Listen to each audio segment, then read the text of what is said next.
Graça e paz, amados irmãos, chegamos ao capítulo 8 da obra Família Guiada pela Fé, em que o autor, Vade Balkan Jr., trata de um tema muito importante. E o tema desse capítulo é Desfrute os dons sem esquecer do doador. Ele começa o capítulo com uma citação de John Bunyan, que afirma o seguinte: muitos cristãos vivem e trabalham neste mundo como se o cristianismo fosse uma prioridade pequena na vida, e este mundo e seus prazeres fossem todos importantes, quando de fato as coisas desse mundo são passageiras e o cristianismo é do que mais necessitamos, afirmou John Bunyan. E John Bunyan afirmou isso, o autor de O Peregrino, numa época em que havia muito menos estímulo ao consumo do que em nossos dias, em que temos tablets, celulares, ofertas chegando constantemente para nós e o estímulo crescente para o consumo. Então, em nossos dias, eu creio que podemos afirmar que há um apelo maior ainda para voltarmos nossos olhos e nosso coração e nossos esforços para as coisas dessa vida, embora esse seja um drama perene, permanente na vida do ser humano. E esse é o tema do capítulo 8, Desfrute os dons sem esquecer do doador. Vade Balkan Jr., continuando na sua exposição em que ele baseia o livro até aqui, em Deuteronômio capítulo 6, que diz assim a partir do versículo 10: Quando, pois, o Senhor seu Deus tiver levado vocês para a terra que, sob juramento, prometeu aos seus pais, Abraão, Isaque e Jacó, que daria a vocês, uma terra com grandes e boas cidades que vocês não construíram, com casas cheias de tudo que é bom que vocês não encheram, com poços abertos que vocês não cavaram, com vinhas e olivais que vocês não plantaram. E quando vocês comerem e se fartarem, tenham o cuidado de não esquecer o Senhor que os tirou da terra do Egito, da casa da servidão. Então ele baseia esse capítulo especialmente nesse versículo 12, que fala de ter o cuidado para não esquecer o Senhor que tirou da terra do Egito, da casa da servidão.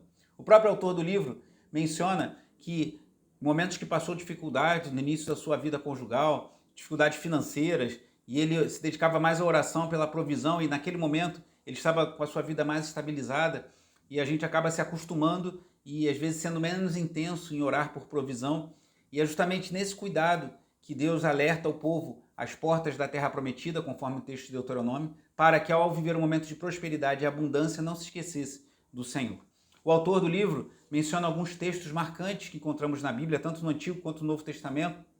Por exemplo, ele fala o que afirmou o Senhor Jesus, que ninguém pode servir a dois senhores, Mateus 6,24. Não podemos servir a Deus e as riquezas, ou a Deus e a Mamon. Ele cita o episódio do jovem rico, uma passagem emblemática, marcante, de um jovem que foi desafiado e mostrou, revelou que seu coração estava apegado às riquezas. Fala também, nesse contexto da passagem do jovem rico, que é mais fácil um camelo passar pelo fundo de uma agulha do que um rico entrar no reino dos céus. Uma parábola, uma passagem conhecida do nosso Senhor Jesus, e também cita 1 Timóteo 6,10, em que o apóstolo Paulo, inspirado pelo Espírito Santo, diz que o amor ao dinheiro é a raiz de todos os males. Vade Balkan Jr. faz uma afirmação interessante que ele fala: Deus não é contrário a você possuir bens, é, no entanto, contrário a que os bens o possuam. Uma frase de efeito interessante, mostrando que Deus não é contrário a termos bens, mas que os bens nos possuam, tenham a nós, nos dominem. E ele fala do risco que Moisés alerta ao povo ali, não só do paganismo, mas também da prosperidade, afastar o coração deles do Senhor.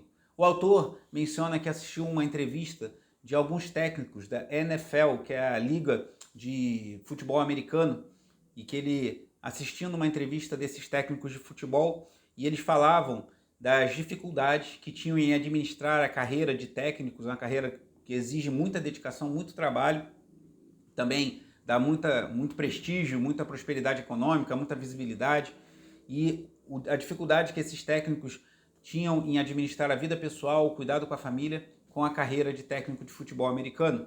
E ele fala de um desses técnicos que revela em algum momento que estava assistindo um vídeo, fazendo um estudo de uma partida, e de repente ele pediu alguém para voltar aquele vídeo, e a pessoa voltou porque ele queria ver melhor um jogador, e esse jogador era o filho dele. Ele falou como o fulano cresceu naquele vídeo, fazendo uma análise técnica, profissional do futebol americano. Ele se deu conta que seu filho tinha crescido muito e ele não estava tão atento a isso.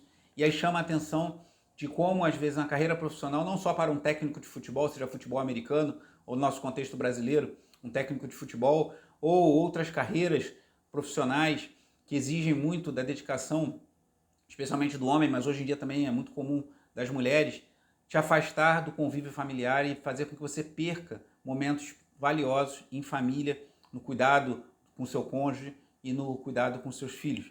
Ele apresenta 4 questões que muitas vezes são colocadas como desculpas para nos dedicarmos mais à prosperidade financeira, mais à carreira e menos à família.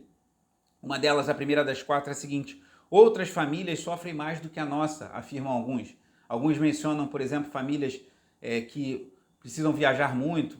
Existem famílias de militares que estão sempre mudando de cidade, de estado, ou profissionais que viajam com muita frequência, ficam meses fora de casa. E muitas pessoas pensam assim, mas a família de tal conhecido meu, ele é muito mais ausente do que eu. Isso a gente deve tomar cuidado, porque às vezes a gente usa esse tipo de recurso como uma desculpa para justificar os nossos erros. Segundo ponto, muitos falam assim, meus filhos querem ser como eu. No caso do técnico de futebol, meu filho também quer ser jogador de futebol americano, então por isso que eu me empenho tanto para que meu filho possa ter uma carreira como a minha. Mas cuidado com isso, porque e ele fala uma frase muito importante, o Vade Balkan Jr. Não quero apenas que meus filhos sejam mais produtivos, eu quero que eles sejam mais santos. Então, mais importante nessa vida do que termos filhos com carreiras brilhantes, com uma posição econômica, social abastada, bem quistos na sociedade, com uma carreira brilhante, mais importante do que tudo isso é termos filhos santos que glorifiquem e amem a Deus. E para isso eles precisam da nossa presença. Como alguém disse, nossos filhos precisam mais da nossa presença do que dos nossos presentes. Terceiro aspecto que ele chama a atenção, que pode ser uma desculpa para nos dedicarmos mais à carreira do que à família. Benefícios prevalecem sobre os custos. Realmente eu passo pouco tempo com a minha família, eu trabalho muito, me dedico muito, mas eu ganho muito dinheiro e aí com isso, uma vez por ano, nós fazemos uma viagem maravilhosa, ou eu estou sempre dando brinquedo para os meus filhos, mas ele chama atenção para o cuidado com isso, porque muitas vezes o que nossos filhos querem é que nós estejamos junto com eles, que nós vivemos a vida que eles vivem, que participemos das fases de sua vida, vivamos a vida junto com eles e não apenas que venhamos a dar brinquedos, passeios, viagens, coisas que têm o seu valor, mas que não valem o custo da ausência junto à nossa família. E por fim, o quarto e último aspecto que ele chama a atenção, muitos pais pensam assim, pais, um homem, né?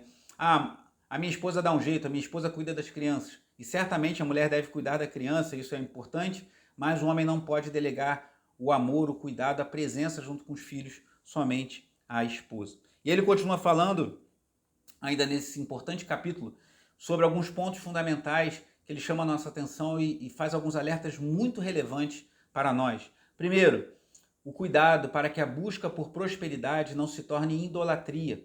Como lemos em Deuteronômio 6, especialmente versículos 10 e 11, Deus fala que daria boas cidades, uma boa terra para o seu povo. Então Deus não se opõe a nós adquirirmos bens e buscarmos uma qualidade de vida melhor dentro daquilo que for possível para nós e daquilo que é adequado para um cristão, mas há um risco muito grande de se tornar em idolatria. Então, cuidado em que a busca por prosperidade não se torne em idolatria. Ele fala também de sermos um bom mordomo dos dons que Deus nos concede, usarmos os muitos dons que Deus concede a cada um de nós para a glória do Senhor.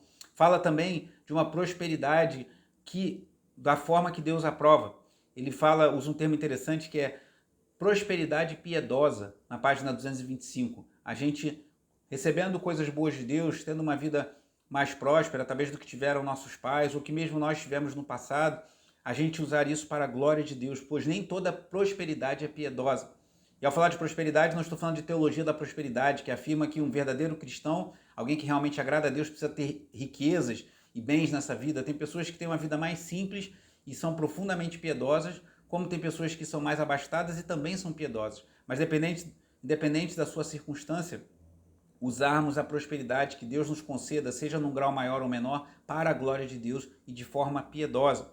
Ele fala para priorizarmos as nossas famílias e, especialmente para as mães, ele faz um alerta de que aquelas que abrem mão, às vezes, de uma carreira ou de um trabalho em tempo integral para um trabalho em tempo parcial, ou fazem sacrifícios para cuidarem de seus filhos, devem ser honradas, pois o chamado de mãe, de esposa, é honrado. A nossa cultura tem sido muito hostil à maternidade, tem tratado a maternidade como um fardo, quando é um grande privilégio. Então os homens também precisam entender isso e honrar as suas esposas e cuidar das suas esposas e dar condições para que elas possam investir na maternidade, no cuidado com os filhos, de repente trabalhando um pouco menos, em tempo parcial, ou ficando se dedicando exclusivamente ao seu lar, indo numa posição contracultural, bem diferente do que a nossa cultura prega. E uma outra coisa que ele chama a atenção, que é muito importante, nós só temos uma chance de educar. O tempo passa, como ele falou daquele técnico que viu num vídeo o próprio filho como cresceu e ficou assustado com isso, que não tinha percebido como o filho estava crescendo, possivelmente pela sua ausência do lar. A gente só tem uma chance para educar nossos filhos, depois o tempo passa e não teremos como voltar atrás.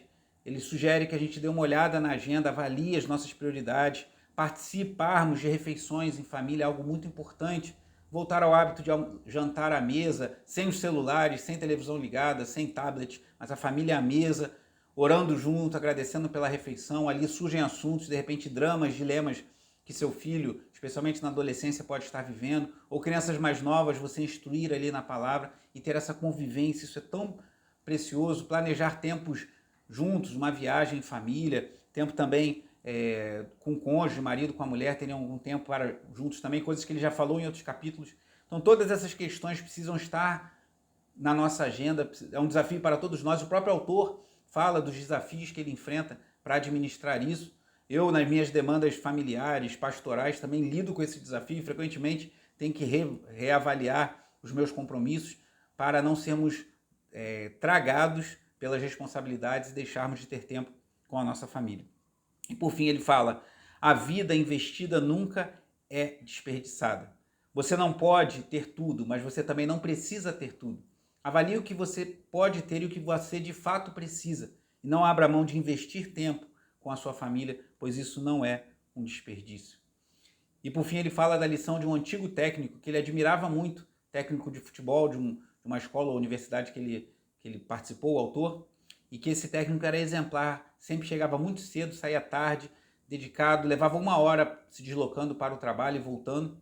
E depois de muitos anos o autor teve contato com esse técnico e descobriu que ele se aposentou e acabou se separando de sua esposa depois de 25 anos de casado. E agora ele sentia a ausência da esposa, que sentiu a ausência dele ao longo de 25 anos em que ele se dedicou muito ao trabalho e pouco à família. Tinha pouco contato com os filhos que estavam cuidando dos seus netos, algo que ele não fez tão bem com seus próprios filhos. E agora ele se via solitário, abandonado, com alguns troféus, com algumas conquistas na sua carreira, mas chegando ao fim da vida, longe de sua família, isso amargava muito o seu coração e é um alerta para que não tenhamos o mesmo destino. Então que Deus nos abençoe, nos dê sabedoria. Eu lembro de uma oportunidade que eu tive de trabalho, eu trabalhava aqui no Rio de Janeiro, no escritório, o escritório do Rio de Janeiro fechou, uma grande empresa de engenharia, e eu fiquei trabalhando em home office. Antes da pandemia ainda não existia toda essa febre de trabalho remoto, e eu fiquei por 1 ano e meio ali trabalhando, e cada mês iam pessoas sendo demitidas, e chegou a minha vez, o meu gerente me questionou se eu tinha interesse em ir trabalhar em São Paulo, uma cidade próspera, uma cidade grande. Eu trabalhava numa grande empresa, tinha um excelente emprego, um salário muito bom, muitos benefícios, só que a minha esposa já era funcionária pública do estado do Rio de Janeiro, e eu já tinha meu primeiro filho, o Daniel, com 1 ano e meio, mais ou menos. E aí eu pensei isso, eu posso continuar num bom emprego, tendo um bom salário, mas a minha esposa não tem como me acompanhar indo para São Paulo, que ela precisa ficar no Rio de Janeiro, e eu não quero passar segunda a sexta-feira em São Paulo, mesmo que trabalhasse 1 dia ou 2 em casa eventualmente, mas tendo que ficar lá com muita frequência e perder o crescimento do meu filho. Eu não aceitei essa proposta, logo depois fui demitido da empresa, fiquei desempregado por algum tempo e depois voltei a trabalhar, passei a trabalhar inclusive na igreja, mas tendo uma renda bem menor, uma vida mais simples, mas louvo a Deus por ter optado por estar próximo à minha esposa e meu filho. Depois veio a Raquel, depois veio o João, e às vezes temos que fazer escolhas que são difíceis, mas priorize a glória de Deus e o cuidado com a família, e Deus há de te honrar. Deus abençoe sua vida, desfrute os dons sem esquecer do doador.